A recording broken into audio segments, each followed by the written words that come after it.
top 10 Thomas Mapplethorpe movies.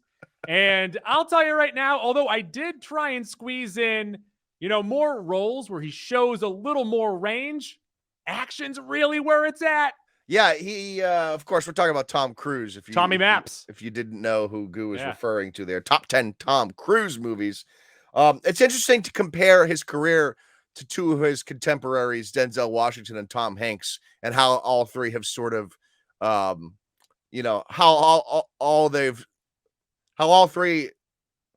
of their careers have sort of like played out here, because Denzel and Tom Cruise essentially just play themselves in every movie and have for the last 20 years now.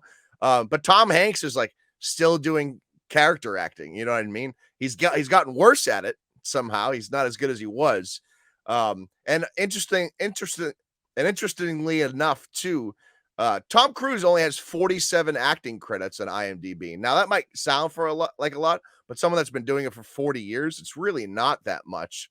Especially considering Denzel's got 60 and Tom Hanks has almost 100. So I mean, it's interesting to weigh the careers of those three actors. Yeah, but Cruise, his publicist, his agent, whoever is, taking on these roles, they do a great job at picking Tom Cruise movies. Yeah, Tom Cruise roles. Yeah. And it's interesting to think about too. I think Denzel is a lot of people's favorite actor. I think Tom Hanks is a lot of people's favorite actor. I don't know if Tom Cruise is anyone's favorite actor, but I think everyone likes Tom Cruise. And today's shirt is inspired by Tom Cruise. Of course, yes. We have to give credit where credit is due, and our review of the latest Mission Impossible movie will be out this week, Dead Reckoning Part 1. Yes. He has completely altered the way you have to shoot running in movies because he does it so well. He does it so great. And it makes Ezra Miller look even worse every time you see Tom I even Cruise, said to you, it makes sense to me why Tom Cruise liked The Flash so much, because all it is running. He loves running. Non-stop running. Yeah. And also, just a quick heads up, Dead Reckoning will not be on this top 10 because it has not come out yet. Technically not out yet. So this is a top 10 in preparation for Mission Impossible Dead Reckoning. But heads up, it probably would have, or it might have snuck in the back end. Nice. Or just missed out. Yeah, if you're looking for a tease for that movie, it's a great action movie. I don't think it's the best Mission Impossible movie. It might make it into my top 4. It might be number 4 as far as Mission Impossible movies go. But it's on the same level as the last like 3 or 4. So it's not a disappointment.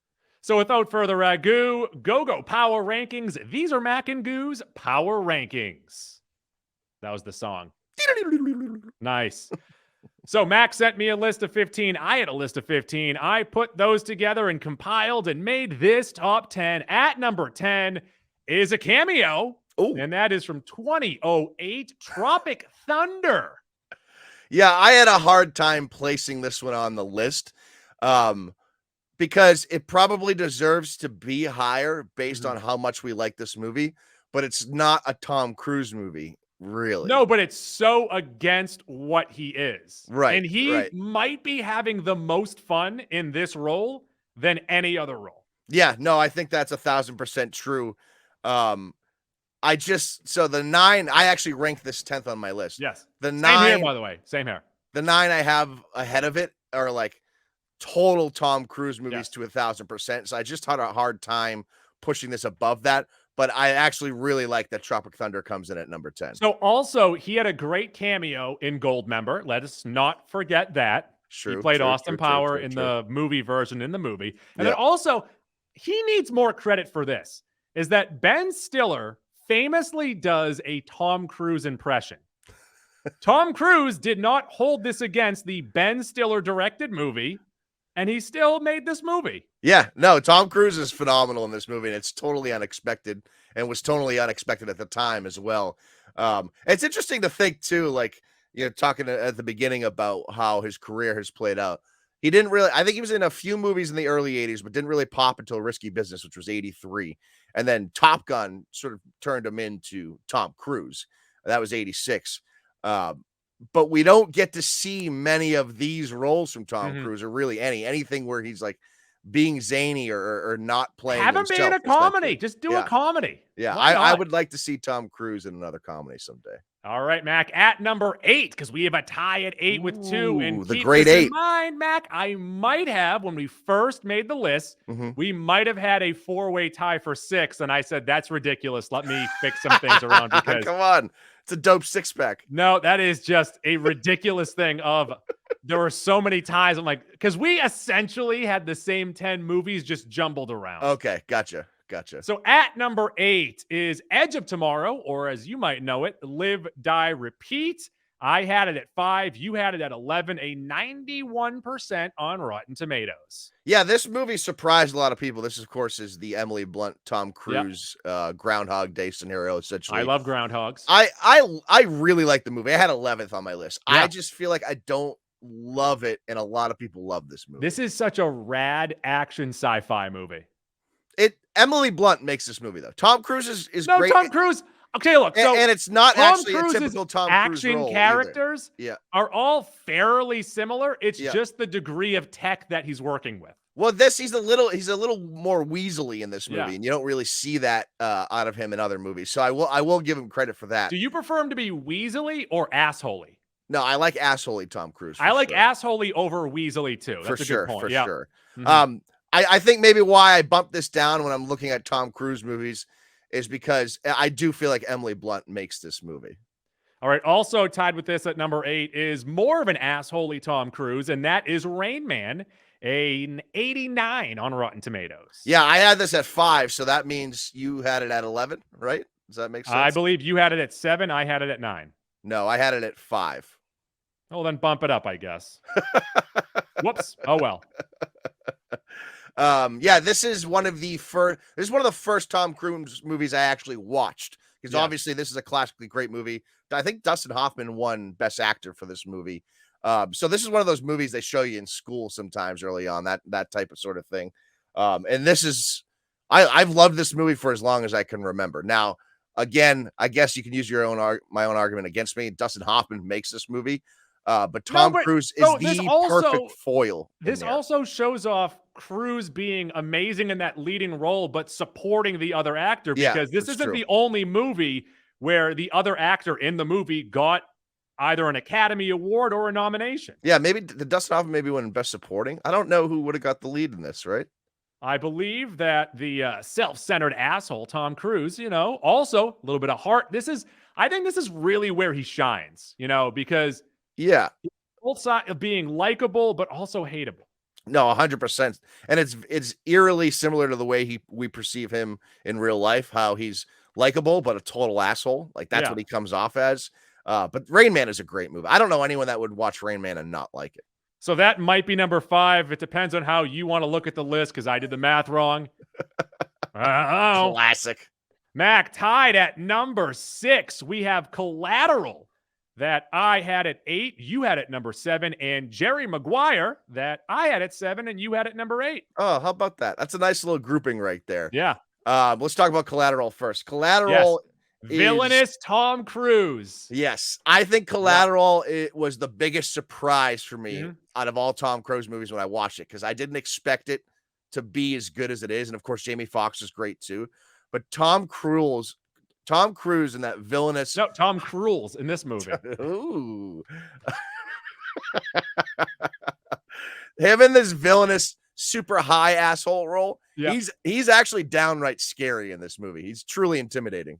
I know that he right now is in his own personal algorithm of like, this is how we make a perfect movie. Because although they might not be his best, he's doing perfect, exciting action movie stuff right now. Yeah, for sure.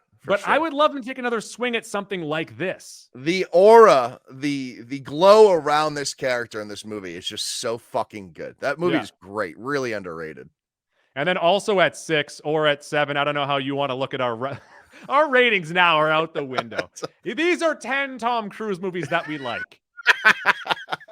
It is now a Watch Mojo program. So it's 84% on Roddy T's. One of the best sports movies of all time. One of the best rom-coms of all time. Yeah, Jerry Maguire is really good. It's probably the one Tom Cruise movie that everyone can agree that they like, even though I sort Mac, of said the same you thing about complete Rain Man. me. You had me at hello. So quotable, Yes, instantly of course. recognizable too. Show me the money. It's just it's a downright fun movie. And Cuba won an Academy Award. Yeah, super rewatchable too. It's one that's been on cable TV a million times. Everyone's seen Jerry Maguire. Everyone likes Jerry Maguire. It's not my favorite, but I had to give it its due. What did I put it at?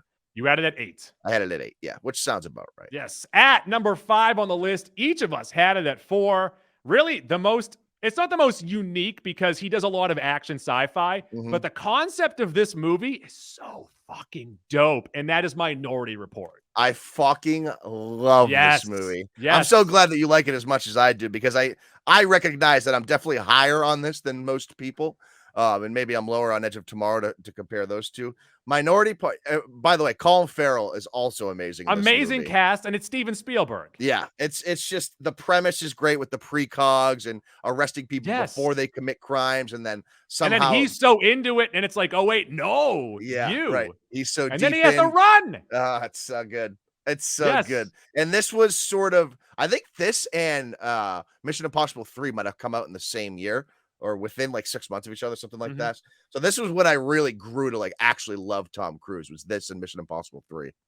All right, Mac, let's jump into the Mount Rushmore. And if you're asking me what that is, fucking read a book, dude. Fucking read a book. We have a tie at 3. Ooh, bang. We have your number 1 and my number 1, meaning that the 6 is on the opposite end of that. Okay. Your number 1 is A Few Good Men. Yes. So this, I think, out of all of the movies that Tom Cruise has been in, I think it's objectively and easily the best actual like film on this list. He's also fucking phenomenal in it as like this young upstart lawyer for the Navy. Of course, we all remember You Can't Handle the Truth in the courtroom from Jack Nicholson. One of the most, I would say, I was thinking about this as I was making the list yesterday. Do you think that line delivered by Jack Nicholson, now it's not, I guess, credit to Tom Cruise, but do you think that line is a top 5 line in cinema history? That's an amazing line. And then there's a line in this too that you say in the restaurant constantly, like whenever you're out getting food, and that's, I ordered the code red. This movie's intense. Demi Moore's great too. Incredible cast. Really good premise. An absolute this movie too. Banger of a cast. And so we're getting Barbie in a couple of weeks. Obviously, not a lot, going back and forth with these two, but just thinking of like amazing casts in movies, this might be one of the best. Yeah, it's definitely up there. And this is interesting. When I made my list, my top 4, I put on there immediately.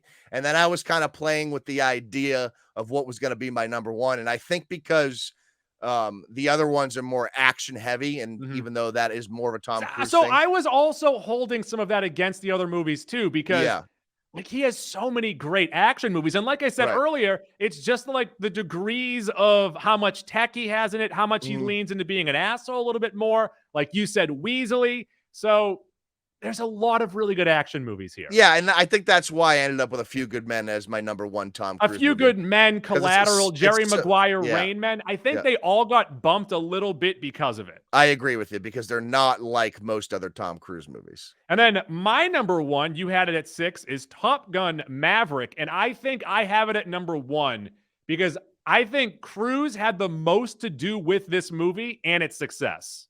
Yeah, I understand why you would put this number 1. I feel like that means you're saying it's a 40 dog movie, and I wouldn't agree with you. No, I had it at like 35 or 30. I did it like 36. But the reason why I would put it above, say, a couple Mission Impossible movies that might, have more hot dogs, it's still 2 Mission Impossible movies. So like a lot of the Mission Impossible movies are great. Yeah. What he did with Top Gun Maverick is so the original Top Gun came out in 86, and I'm not a huge fan of that movie. No, I don't really like that movie. And then he took that concept and made an amazing theater experience. That's true. You didn't see it in theaters. And I still really liked it too. But I think it might have changed your opinion a little bit. Yeah, that's actually a good argument as to why you put it number 1, because of when it came and how it changed our views on the Top Gun franchise. In which it came too, right? Because of the fact that we just got back to the theater, and I don't want to knock Marvel movies, but it's a lot of CGI. It's a lot of fake stuff. This movie brought you right back into feeling like you're in a plane. Yeah, no, that movie's a great ride. And to compare Maverick to Mission Impossible Dead Reckoning Part 1, the most recent one, the one we'll be talking about at the end of the week. What Dead Reckoning lacks is the I guess beat for beat pace that Maverick has. Like, you're fully invested in Maverick the whole time. Whereas Dead Reckoning, it's a little bit of an up and down, like, all right, this is a ton of action, but I'm not really invested in what's going on the screen. Yeah, the story is, and it's a lot like this one too. The story in Top Gun Maverick in Dead Reckoning is, it's super simplified for anyone to follow. Yeah. So you do need those action beats to really pull you along. But I feel like Tom Cruise is just so much more likable in Maverick. Like he's so magnetic in that movie that you're just along for the ride with him. Literally a plane ride. I think why I had it at 6th as opposed to the 5 above it, especially the 2 Mission Impossible movies that we're about to get to, because it's the legacy that's being carried on in this movie, or the characters that are playing into it, I don't care as much about. I guess that's probably why I bumped it down a little. All right, Mac, before we get to our tie for number 1, because like I said, ties, that's what we do. Let's get to some honorable mentions. Mission Impossible Fallout just missed the list. Yeah, this is the one that came out 2018, I believe, with Henry Cavill. And if you don't know which one it is, Henry Cavill. Yeah. The double cocked fist. Cock in your hands is the coolest thing. It really is. Think about what I just said. Cock in your hands is the coolest thing in the world. Cock in your hands is elite. It's that movie's a blast. I just have it a tier below my 2 favorite Mission Impossible movies. A movie that I had just outside of my top 10, one that I don't think you've seen, is a super cheesy movie from 1988, and it's also his lowest rated on Rotten Tomatoes with a 9%. Cocktail. Yeah, I have not seen Cocktail. I probably will never see Cocktail, but sure, it's on here at honorable mention. Cocktail is just super 80s Tom Cruise, and it's amazing. I have oddly made references to Cocktail, even though I haven't seen it. I made a little peek behind the curtain here. I made a Cocktail Photoshop based on a coworker of mine. So at just outside of that top 10, we both had it in our top 15, and you might say this is a classic Tom Cruise movie, and I think it's super memorable with its scenes, and Rotten Tomatoes has it at 92, but Risky Business. Risky Business is a really good movie. It's not really my favorite. I don't love it. I don't love it, but it's a really good movie. It's a quintessential 80s movie as well. It's just neither of our favorite. Shout out to Martin Scorsese with The Color of Money. Oh, yeah, he's like a supporting character in that, actually. Paul Newman, I believe, is the... Yes, that's the Paul Newman one. Yeah. You didn't have this one on your list, but Legend. Tom Cruise is like a prince, and he goes up against Darkness Tim Curry, who's essentially the devil. Oh, I've not seen that. No. 1985. It's pretty good. I have not seen that. So it's 41 on Rotten Teas, but, Okay. Enjoyable, I guess you can say. Also, you had War of the Worlds, which I think just didn't meet expectations. Sure. I think when that movie came out, it was a little bit of a disappointment for some. I liked the movie, but I had it at 15, just at the back end of the list there. Mission Impossible 3? Yeah, so Mission Impossible 3 to me is not nearly the best Mission Impossible, but it was the first one that sort of took the series seriously. Because the second one, if you remember, has Tandy Newton, and it's sort of Bondish with the way they treat his character. And then in the third one, he's married to Michelle Monaghan, or I believe maybe the third one's where he meets Michelle Monaghan. I forget. But this is the film that Seymour Hoffman won. This one's really, really good. Just not my favorite Mission Impossible movie. And then 2 shout outs here did not make the honorables, and I might even call them dishonorable for different reasons, but a movie that I would always try and stay up late for, but didn't really have any nudity or anything that got me going, and that's Eyes Wide Shut. Yeah, Nicole Kidman. Yeah. Because you always saw that, you're like, oh, this is on Cinemax later? I'm going to watch this. And then you watch it, you're like, why am I watching this? Yeah, what am I looking at here? Yeah, no, thank you. And then also, Jack Reacher, which I think puts the most shine or spotlight on the fact that he's not a big man, but they try and make him look tall so often, and it's so annoying and it's so distracting. And the fans of the books hate that fucking movie because they changed the character to make it more Tom Cruise-ish instead of keeping to the lore in the books. I also want to mention, is Eyes Wide Shut the Kubrick one, or is that Vanilla Sky? Eyes Wide Shut is the Kubrick one. Okay. Vanilla Sky has Jason Lee in it. And Penelope Cruz? Should we start listing actors that we think? Is this our immaculate grid? IMDb. Yeah. I've already tweeted this out. Yeah. Make us our acting movie. How have they not done immaculate grid? They already have all the fucking information on their website. It makes no sense whatsoever. So if you don't know what Goo and I are talking about right now, there's a website out there called immaculategrid.com, and it's a 3x3 square. And essentially it has it's just baseball. Yes. You have to name a player that's played for both teams or name a player that's done a stat for that team. Yes. And it's incredibly addicting for Goo and I and a few other friends that have stupid, useless baseball knowledge going back 20, 30 years. Yes. And they also have crossover grids with the NBA, NFL, NHL. Those aren't as fun. No, because we're not as good at them. The acting one, what we're describing here is same thing. You would have a 3x3. And you would it would have a movie or two movies, and you'd have to name the actor that was in both, or you'd have an award. You have an actor on the side, you have a movie on the top. It's like, hey, name me an actor that's worked with this actor and is also in that movie. You could do that, and or you could list an award. They've won an award was in this movie. They won a BAFTA. A little longer than a few minutes later. Yeah, by the way, we just spent 5 minutes on this. Top 10 Tom Cruise movies. We're at number 1. You know what's American? Baseball and Tom Cruise. Yeah. And The Flash. Tied at number 1, man. By the way, The Flash set to lose $200 million. I know. It's insane. We have 2 Mission Impossible movies, both starring Jeremy Renner. That is the tie here. We have Ghost Protocol and Rogue Nation. The Jeremy Renner Renaissance. These are my 2 favorite. Which, by the way, I heard that he has another Mission Impossible in his contract. Does he really? Yeah, he's a third. So obviously the idea here, these are the 5th and 6th or 4th and 5th movies in the franchise. These are the first 2 that Christopher McQuarrie was involved in, who has now been the director of the last 2 or 3. Which Brad Bird, who is known for The Incredibles, did the first one in 2011. That was Ghost Protocol, or Ghost Protocol. Yeah, and then Rogue Nation was 14. The Ghosts. What they were trying to do was sort of backdoor Jeremy Renner into the Tom Cruise role, as they tried to do in the Bourne movies. It didn't work.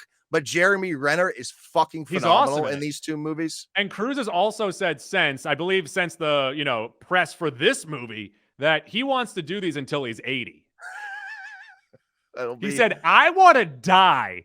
I really want to make this Mission Impossible. I want to finish my life on these. What these 2 movies do, and I guess we could talk about them simultaneously, is really build out the world that this Tom Cruise character lives in and actually puts real stakes on the table, loved ones, and actually fucks with his mind and soul. And that's what I think elevated this franchise to another level. It got beyond just your cheesy action movie to a movie that actually might move you emotionally, maybe not, but it's possibly there. And you start seeing more of the recurring cast of, Ving Rhames, I think, has been in all of them. Maybe not the first one, but he's been in all of them since at least 2. Simon Pegg, and then we get Rebecca Ferguson. Monahan kind of goes away, but it just built the cast out, and every actor does an incredible job. And of course, these movies are known for the stunts, and these are really where Cruise steps it up. Yep. A complete notch. You can't step up notches, can you? I think you can. Right? Oh, yeah. You'd have to step into the notch, right? And then also, Cruise and McQuarrie credit the MCU, and they said, "Oh, people really like how these movies kind of weave together. We should do that too." 100%, and you can see that in the storytelling, starting with these 2 movies. All right, Mac. Let's quickly run down. Even though this is wrong, because I did the math wrong, but. You put Rain Man a spot too high, maybe. This is how or spot too low. I don't know. Our top 10 Tom Cruise movies. At number 10 is his cameo in Tropic Thunder. A tie for 8 with Edge of Tomorrow and Rain Man. At number 6, we have a tie. We originally had a 4-way tie, but I changed that when he actually would have had a 3-way tie at 7. No more math, no more numbers. Jerry Maguire and Collateral. At number 5 is Minority Report. A tie at 3 with A Few Good Men and Top Gun Maverick. And a tie at number 1, Mission Impossibles, Ghost Protocol, and Rogue Nation. Bang. Bang, Bang. bang, Bang, bang. Oh, hi, it's Goo from the Mac and Goo Movie Club. If you like what you just saw, you can find full episodes of our program on Apple Podcasts, TuneIn, Stitcher, CastBox, iHeartRadio, or wherever podcasts are found. And now it's time for girls jumping on trampolines.